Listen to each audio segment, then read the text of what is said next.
पूजन हो। 3 दिन के छठिया भुकबै करबै सुपवा पूजन हो। नरियल चुनरी लाल कुदन जल दिलिया सजन हो।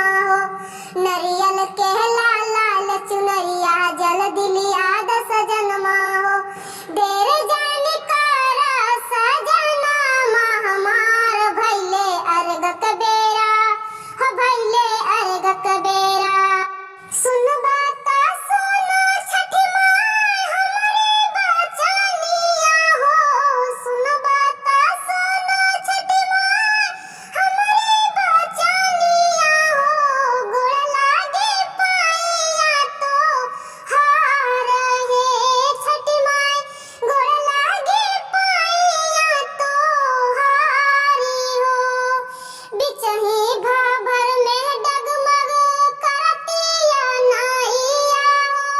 कोई नाही लौके हमारी हो। बिचही भाभर में डगमग करतिया नाइया हो।